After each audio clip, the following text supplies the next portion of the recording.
Hi, this is Soul Mechanics, practical tune-ups to be a healthy human, and I'm your host, Kate Foley.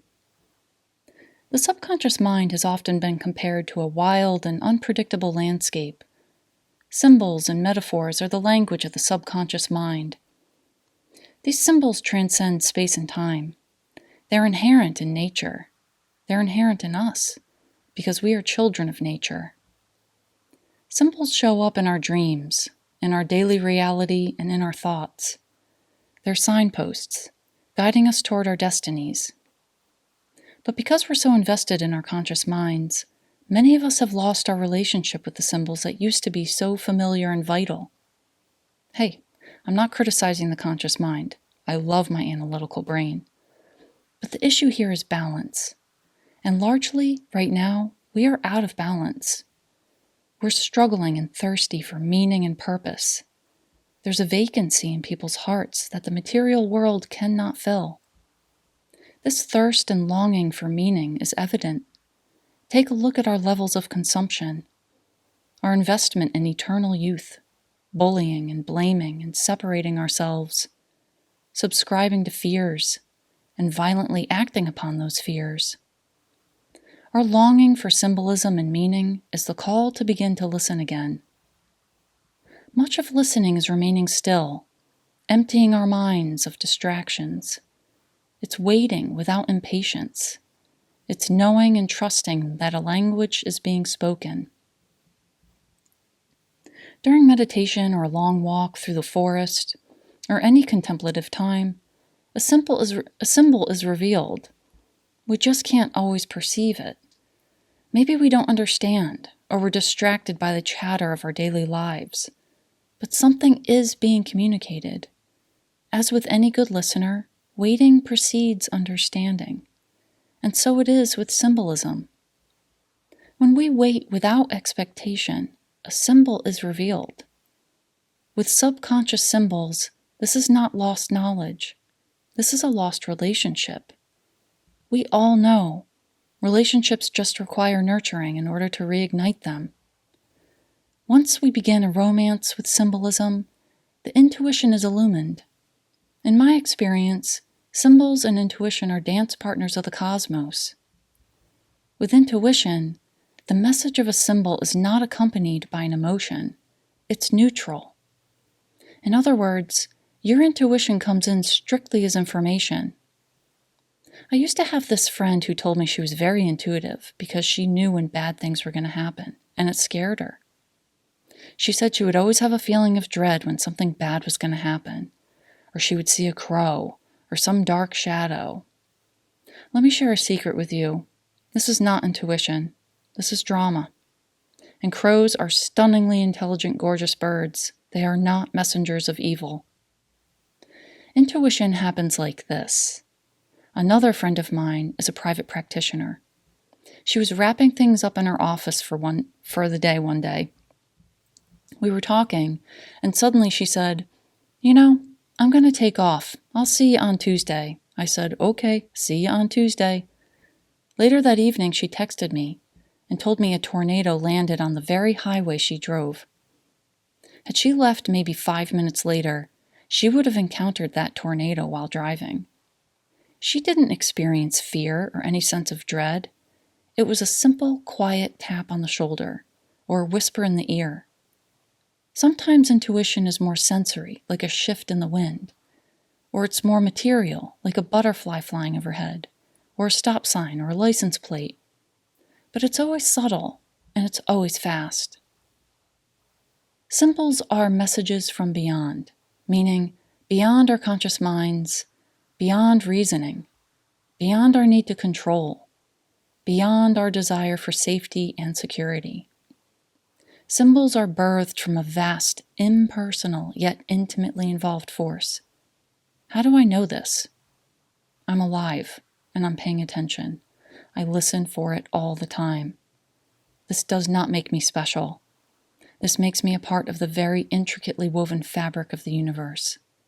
We all have the knowledge and the ability to utilize symbols and the infinite intelligence of our intuitive systems. Not long ago, I had just moved into my new house, to a new area an hour and a half away from everything familiar. I had no friends around me. I didn't even know where to get my groceries. My car had quite a few miles on it, and even more now. And finances were really tight. Plus, I was in the middle of a divorce. I was feeling insecure, alone, uncertain about my future, uncertain about my life, and cold. I had to go to the bank to get my divorce papers notarized. I wasn't sure to which bank I should drive. I walked out to my car and sat down. As the car was warming up, I had an incredible urge to drive to the branch over an hour away. I had absolutely no reason for this. I could have driven to a branch that was 20 minutes away. But there was a magnetized pull, and it was real, almost nagging me. Honestly, I wasn't in the best of moods. I had a lot on my plate, and that particular branch was a long drive away. But I take my intuition seriously, so I made the trip. I walked up to one of the bank tellers, and she told me the notary was one of the managers. The teller pointed me to her office. The manager was standing in her office, heard my interaction, and waved me in. We sat down and recognized each other immediately. She said, "I remember notarizing the initial paperwork for your divorce about 3 months ago." I was floored that she remembered me. I laughed, and then she suddenly seemed a little flustered. She smiled, paused, and said she was having a really tough day. I leaned in and nodded, hoping to give her some space and permission to elaborate. She looked at me and became very tearful. She told me that she was just coming back to work after 3 months. Today was her first day. She said about 3 months ago, prior to this day, her son and his fiancée were having a baby, so he had to take a second job as a food delivery driver. During one of his deliveries, he was shot and killed. Shortly thereafter, his fiancée gave birth to a stillborn baby. I couldn't help but become tearful with her. My hand migrated to my chest without me even realizing. It was as if my hand, holding my heart by association, could hold hers. I scooted my chair closer to her desk and told her I couldn't imagine how much pain she and her family must be feeling. She thanked me. We started talking about grief and its elusive qualities. I asked her if she had much support around her. She told me about her network, which included church, her husband, her daughter, and close friends. But then something peculiar happened. We started talking about the mystical qualities of God. She told me that she's a woman of faith. She described a power and strength that fortified and sustained her. She said she's not without challenges or pain, but this energy is undeniably life-giving. And she said that there are seemingly strange coincidences that lead her to the right people, in the right places, all the time. She looked at me with serious conviction and said, "We are so blessed to know him, to be acquainted with his grace. He is everywhere." At that moment, as we were connecting, I felt a thickening, a sort of electricity in the air. My fingers began to tingle, and I felt my chest emanate with warmth. I felt like time didn't exist. We both shared our indescribable experiences and agreed that her son and her grandchild are among this beautiful force that connects us all. We hugged and wished each other well. I walked out to my car. I felt like I had just met an angel. I walked away thinking what a paradox this world is. That I could sit there listening to someone else's tragically painful circumstances on a day when I really didn't have much gas in my tank, so to speak. And yet, during that interaction, I felt like I was being bathed in God's grace. I was sort of dumbfounded, as if I'd stepped out of time and into a lake of stillness. I felt a sense of awe and bounding love I don't think I've ever felt before. I was changed by this woman. In my estimation, This woman arriving in my life when she did was a symbol from God. In essence, God is everywhere. I was feeling pretty down, scared, and alone the day I walked into that bank. But when I locked eyes with that vibrant woman, my circumstances no longer existed. It wasn't about me giving anything to her. It wasn't about me being selfless or benevolent. It was about surrendering to the present moment. God placed this woman in my path, and me in hers. I can't speak for her experience. Maybe I was just a person who listened to her story that day. But for me, a healing occurred. My heart's doors flew open, and I was flooded with light that day. My problems didn't go away, but I didn't care about them anymore.